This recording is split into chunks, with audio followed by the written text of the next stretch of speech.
What's up everybody? I'm Diana from Starker's Corsetry and welcome to Pandemic 2020 Project, our corset sew along, #stays at home. And why the festive balloons, you might ask? Well, we're finally getting to sewing today. We'll be sewing your corset mock-up that you've been preparing for the past few days. At the end of this episode, you will have your mock-up ready to lace and try on tomorrow. What's up today? I just checked in with the DHL delivery guy. He says that they're going to continue shipping probably throughout because they're going to be also delivering people's medication. It doesn't sound like their shipping is going to be hindered quite yet, so that's kind of good news. I got everybody's orders out in the mail today, so if you are waiting for an order from me, expect it probably tomorrow or the next day. Here's what we're going to need for our project today. Get out your sewing machines because we're going to be using those today. We're going to need a roll of thread, thread snips, seam ripper because of course we do, extra bobbin thread. Get about 2 or 3 rolls because sewing machines and bobbins are in cahoots and they know when you need to knot. Your sewing machine always knows when you're running out of thread and runs out at the worst time. You're going to need little fabric clips if you have these guys. I do like using these much better than pins for the reasons I explained yesterday. You're going to need your mock-up fabric that you've prepared in our last episode. If you didn't quite catch that, just go back now and get caught up. You're going to need your corset patterns that you've hopefully already marked the seam allowance distance on. You're going to need your ruler and glasses. Okay, story time guys, gather around. A very long time ago when I was in fashion school, we had an amazing sewing teacher. Our first day there, she took out her safety glasses and we all had these big obnoxious safety glasses in our sewing kits that we all just kind of, my God, why do we have these big giant safety glasses? I am a fashion person, I can't wear them. She showed us her glasses, which had a little, well, maybe not so little, scratch right in the center of the lens. And she explained that a needle from the industrial machines had hit something, probably a pin, another reason I'm not a big fan of pins, and it went directly into the lens of her glasses, and the glasses saved her eye. So fast forward to about 2 months ago when I got a new glasses prescription because I'm super old and I need glasses that can see a little better up close. And these are actually just my astigmatism glasses, which are fine for close-up, but the other glasses are great for close-up detail work. However, I can't see a meter away.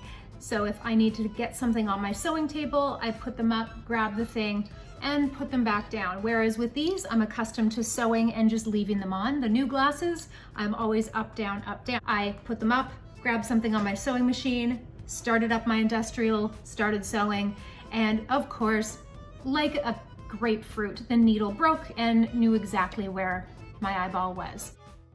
Fortunately, I was able to, because Canada, I was able to go right to Emerge, get an x-ray, and have them check out. Everything was absolutely okay, and there wasn't any bits left. My eye doctor the very next day said, "Ooh yeah, it just about caused some damage, but good news is you got nothing but a really badass scar in your eyeball." So glasses, you guys, not messing around here. Even if you're working with a domestic, always wear them. Oh, and of course, don't forget your tea. So what's the tea today? We've got, of course, David's tea. Glitter chai. I bought a giant thing of it because my teenager, whom you have seen and heard yesterday, we both love this stuff. We go through tons of it. So that's what I'm drinking today. It's a little spicy and it's actually got little glittery bits in it. It's super pretty and it just, you know, makes you feel nice.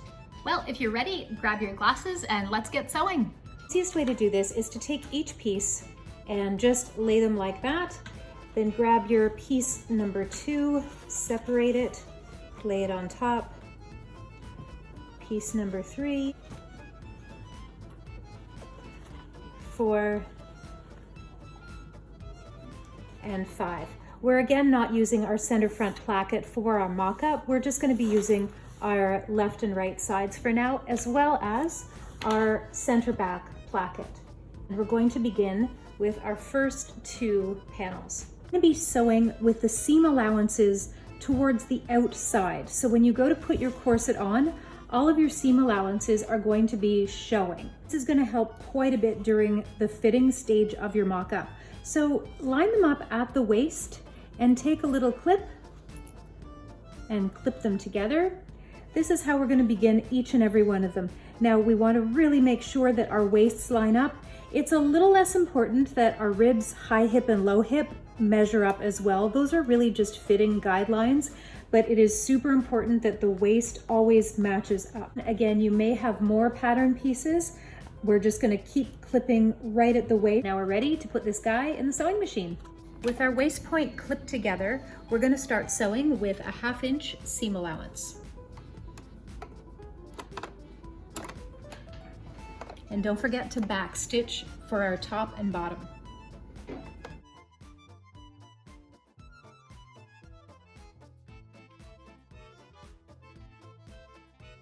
We should now have something that looks a little bit like this, our center front and side panel with the seam allowance showing on the outside.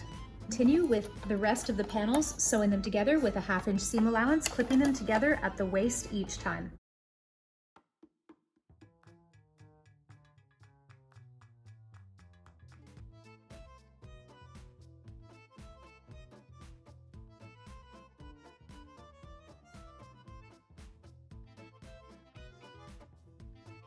Once you have one side sewn together, put that aside and start on your second side.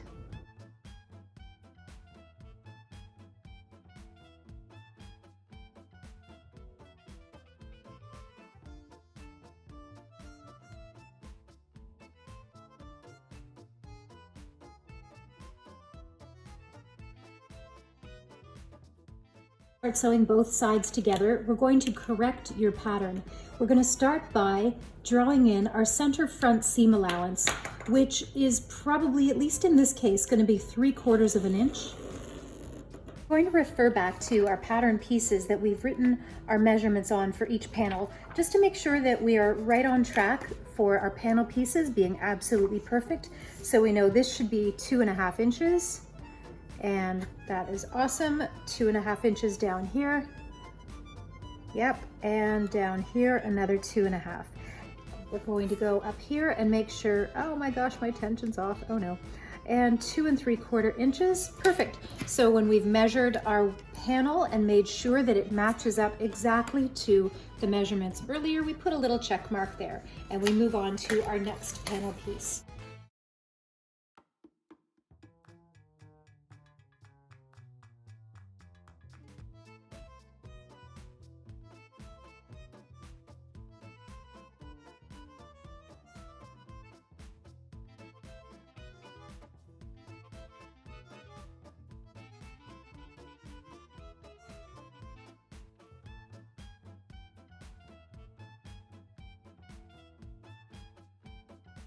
When you get to the center back, we're going to do exactly the same. We're going to draw another 3/4 inch seam allowance guideline.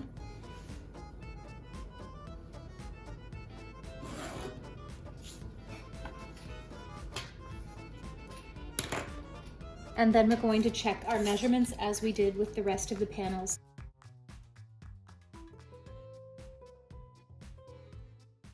When you've finished your first side, go ahead and do exactly the same with the other. So what happens if your measurements don't line up, you might ask? Well, that's where your seam ripper comes along. You just pop out the back stitching.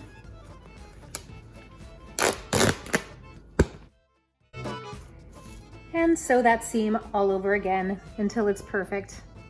Both of your sides are measured and everything is perfectly measured and all of your seams match up with the measurements you have on your pattern.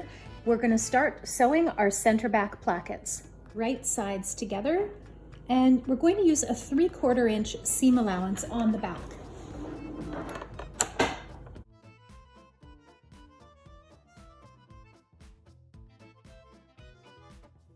Here's an extra little thing that I like to do to help turn the plackets a little bit easier, is fold it open and just edge stitch on your placket just about 1 millimeter into the placket. Make sure your seams are pointed towards your placket, so your seams underneath are all lying underneath your placket.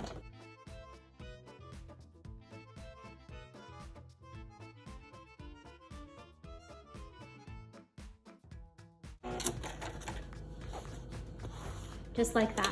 Once you finish that, fold it under, and this gives a really nice crisp edge and extra strength to your placket.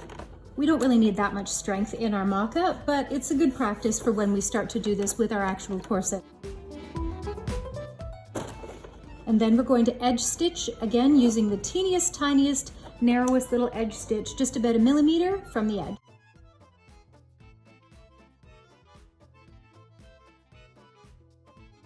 We're going to start placing pockets for our first bone at the back. We're going to draw a line for where our holes are going to be for our lacing. Now, the distance here is going to be, we want our needle 1/2 inch away from the very edge of the fabric.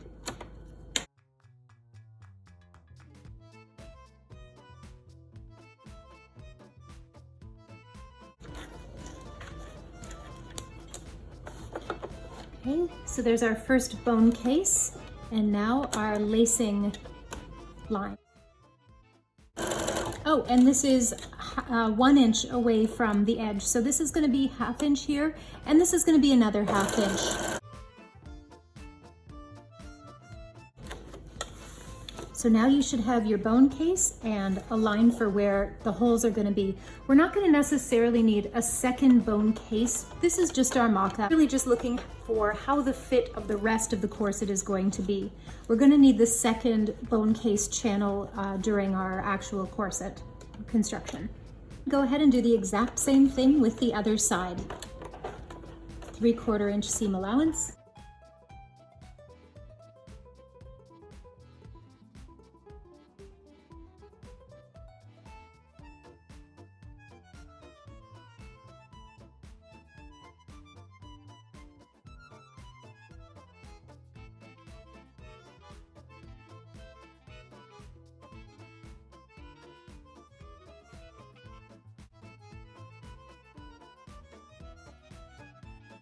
We're going to take our center front seams and sew them together.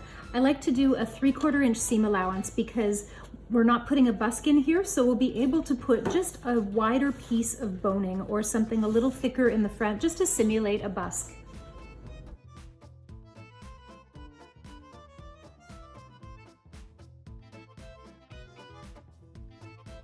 Because this isn't a corset that needs to last for a really long time, we can open up our seams and press them to the side. This is going to help us to put a couple little thicker bones in here. Oh my god, you guys, my hands are so dry from washing. Anyway, so we're going to want to do just a little edge stitch on here. This is just going to be to hold a wider piece of boning in here. If all you have right now is narrower bones, that's okay, make a narrower bone case, but let's try to allow one for about a 1/2 inch bone to go in here just for the fitting.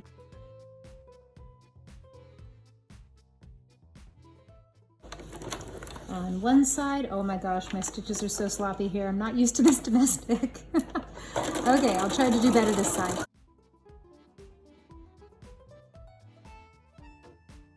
This is more or less what you should have. Depending on your corset pattern, you should have one single piece for your corset. Again, we're not doing a busk closure for our mock-up. You should have the center back panels with the plackets sewn in. You should have all of your panels measured and corrected. Next, we're going to put the holes in our lacing plackets so we can pop some laces in here and give this a try on. I like to start at the waist, and sometimes I put them a little closer together on a finished corset, but just because this is a mock-up, we want 1/2 inch above the waist and 1/2 inch below. So these are going to be about 1 inch apart, so we want to space that with the actual waist point being right in the center of that. And then from there, we're going to place each of them just 1 inch above each other.